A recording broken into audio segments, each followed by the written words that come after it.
Saya jemput item subsidi lah, subsidi. Saya ingat kalau boleh sebab masa tidak mengizinkan dan saya kena cover semua subjek. Subsidi diesel yang dibangkit oleh Kota Marudu, Temerloh, Sibu, Libaran dan Antara Panjang.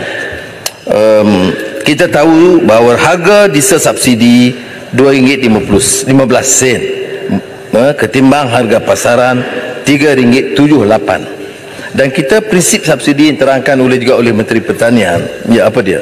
Kita subsidi kepada 3.5 juta orang asing. Kita subsidi kepada golongan maha kaya. Ada yang bangkitkan mengapa saya sebut maha kaya, termasuk Alostar dan beberapa yang lain, saya tak ingat ya. Alostar, Larut, Macang, Ulu Terengganu, Maran, Maharang. Saya tidak menentang orang kaya. Maha kaya ini kerana kategori ini tidak boleh dapat sedekah dan subsidi. Itu saja poin dia. Bukan kita marah dia sebab dia kaya.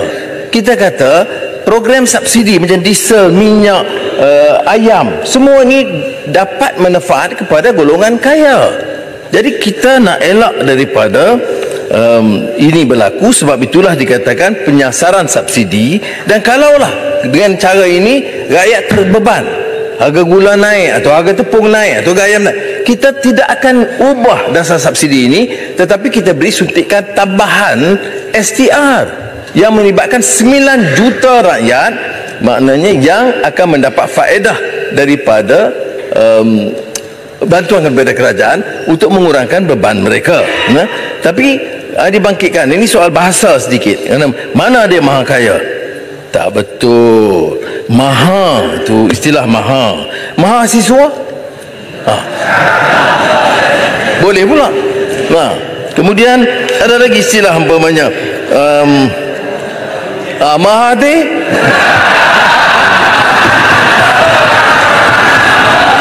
Baik. Sebab kata tak boleh. Ini hukum. Ini hanya kepada Allah SWT, Maha Suci, atau paling tidak Maha Mulia hanya kepada Sultan. Tidak boleh. Ini mahasiswa boleh, maha guru boleh, maha wangsa boleh. Ini kena belajar bahasa juga sedikit. Macam ketimbang saya tanya dia orang bahasa, istilah ini dia ikut zaman. Dia apa yang disebutkan keperihalan keadaan. Ini teori bahasa, context of situation. Orang guna, dia guna. Dulu tidak ada alaf, tidak ada mampan, tidak ada ketelusan. Tetapi bila kita gunakan, dia orang bahasa teliti, terutama ucapan belanjawan, dan dia rasa sesuai, dia kembangkan. Dan saya sama setuju dengan Bra supaya kita memperkasakan bahasa. Dan malah oleh itu konsisten dengan seruan Bra itu, saya arahkan semua jabatan kerajaan dan syarikat-syarikat tempatan tidak boleh menulis dalam bahasa Inggeris atau bahasa lain, jurus bahasa Melayu. Tapi kalau syarikat antarabangsa itu dikecualikan. Ada yang salah faham. Syarikat antarabangsa boleh. Ada yang tidak setuju. Jadi saja selingan soal bahasa dibangkitkan. Balik kepada soal subsidi diesel. Baik. Digunakan hanya di Semenanjung. Sebab apa? Di Sabah dan Sarawak itu diesel digunakan secara lebih menyeluruh. Jadi kalau kita nak laksanakan, kena kaji dampaknya begitu rupa. Dan Ali Muhammad tahu bahawa kos sebenarnya untuk tahun ini dah mencecah 81 bilion ringgit, dan kita bayar kepada orang asing 35 juta orang dan golongan yang saya sebutkan maha kaya. Tetapi nelayan yang menerima subsidi diesel itu diteruskan. Juga kenderaan diesel dalam kategori pengangkutan awam, termasuk van, bas sekolah, itu juga kekal 188 sen. Jadi saya harap dapat ini menerima penyelesaian semula diesel ini, kerana ia boleh mengurangkan beban kerajaan.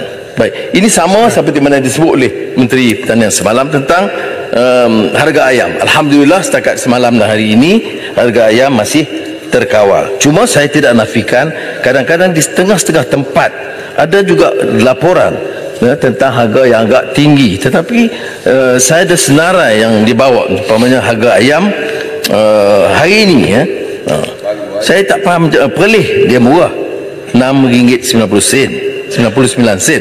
Tetapi lah Perlis Arau, Perlis Kangor, Perlis di Padang Besar mungkin ada perbezaan sedikit. Itu Arau ya. Sebelum masih rendah. Itu bagus. Pertama kali Arau setuju dengan saya. Terima kasih. Yang tinggi ini di Labuan, ya, paling tinggi adalah di Labuan dan di Sabah, Sarawak, ya. Sebab itu arahan kita ialah bahawa skim rahmah ini itu ditambah lebih besar di Labuan, Sabah dan Sarawak. Itu ini sumbangan tunai rahmah dan sumbangan asas rahmah yang juga dibangkitkan oleh Teberau dan Jerlun. Ya. Yang Muhammad Perdana Menteri. Sekarang ini berapa jumlah yang memperoleh manfaat daripada STR? Itu 9 juta orang. Tuan Sri Yang Dipertua. Ya. STR 9 juta orang. Dan untuk fasa 4 pada 7 November ini, 7 November kita akan tambah 5.2 juta penerima mendapat STR antara RM100 sehingga RM1,200, dan permohonan rayuan diluluskan akan menerima RM100 sehingga RM2,500 sekaligus. Nilai keseluruhan fasa 4 untuk November ini saja RM2.1 bilion. Mana bantuan ini diharap boleh meredakan tekanan yang dibangkitkan oleh ahli-ahli yang berhormat.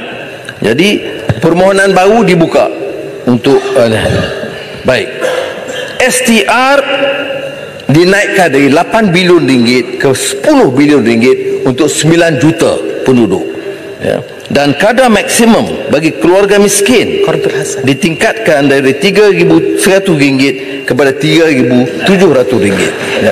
Sebab itu saya yakin kalau keluarga termiskin negara ini boleh dapat RM3,700, ini dengan sendirinya akan memudahkan, ya, langkah-langkah untuk menoktahkan kemiskinan tegar. Kadar SARA selain daripada STR, ada lagi SARA. SARA ini ditingkatkan dari RM600 kepada RM1,200 untuk dengan bilangan penerima manfaat meningkat dari 200,000 orang kepada 700,000 orang. Mana tambahan di antara 600 sehingga RM1,200. Jadi kalangan yang bangkitkan soal sedikit katalah naik harga, dia jangan lupa bahawa penambahan bantuan langsung kepada keluarga ini bukan kepada yang paling miskin saja, kepada 9 juta maknanya kelas menengah. Dan kita sedang kaji apakah dengan keadaan beberapa penyasaran subsidi perlu ditingkatkan lagi. Saya kata tingkatkan untuk tahun depan RM2 bilion.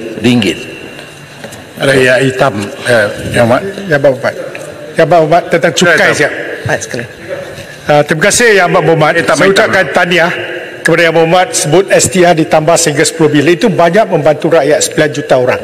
Dan saya menyambut baik kedatangan Yang Muhammad tadi yang kata akan mencerakinkan tentang peluasan skop ke atas sektor logistik. Saya rasa ini antara perkara yang kita bincang. Kita sangat khawatir bila logistik tu ditambah 8%, semua tempat akan naik harga. Bila naik harga, kita nak mansurkan, lepas tu harga tak akan turun. Saya menyambut baik, itu satu tindakan yang baik. Harap-harap kita dapat satu hasil. Kedua Yang Muhammad, saya tertarik dengan apa yang Muhammad sebut tadi, RPGT, Real Property Gain Tax. Kita ada satu akta dan kita ada CGT. Kedua-dua ini, kalau kita melepaskan satu hak tanah 30% first 2 years, tetapi CGT pun 10%. Dalam keadaan ini, kita ada petihan 2 akta yang sedang berjalan. Adakah dikenakan dua-dua ataupun terpaksa pindah satu undang-undang supaya hanya dikenakan satu? Itu banyak syarikat perakaunan yang bertanda firma, ya. Kedua, saya rasa Yang Muhammad tadi sebut cukai atau CGT. Saya nak bertanya Yang Muhammad, semasa engagement dengan stakeholder, antara saranan itu ialah unlisted share dikenakan di atas syarikat yang membeli unlisted share ke atas syarikat yang lain. dan ianya tidak melibatkan individu. Tapi pengumuman Yang Berhormat nampaknya secara terbuka. Adakah dasar kerajaan akan kenakan unlisted share oleh pemilikan oleh sesiapa individu dan juga syarikat? Saya rasa perkara ini akan memberi pencerahan yang lebih kepada masyarakat. Terima kasih. Yang Berhormat dan Menteri Hitam ada sebut tentang logistik. Memang betul. Sebab itu saya jelaskan bahawa logistik itu harus dicerakinkan supaya aspek yang menyinggung atau memungkinkan penggunaan awam yang kemungkinkan kenaikan harga itu dikecualikan. Itu sedang ditepikan. Tetapi cukai perkhidmatan atau logistik itu bukan 8%, ya, 6. Itu dah saya nak jelaskan, ya. Kita Yang Berhormat sebut 8, tidak, dia 6. Tetapi skop sektor logistik itu, ya, saya dah minta Kementerian Kewangan kerana melihatkan beberapa ahli Yang Berhormat yang bangkitkan kebimbangan, saya minta mereka buat libat urus sedikit lagi untuk mendapatkan input daripada mereka sebelum kita putuskan secara muktamad. So RPG setakat ini memang tidak melibatkan listed shares, ya. Cuma dalam pengeluaran kerana dasar kita itu unlisted shares, ya. Tetapi kalau perlu penjelasan itu kita akan tetapkan kerana belum dirumuskan secara terperinci, ya. Baik, ni saya takut dengan teruskan. Last saya minta sikit saya ada wakilkan isu Menteri.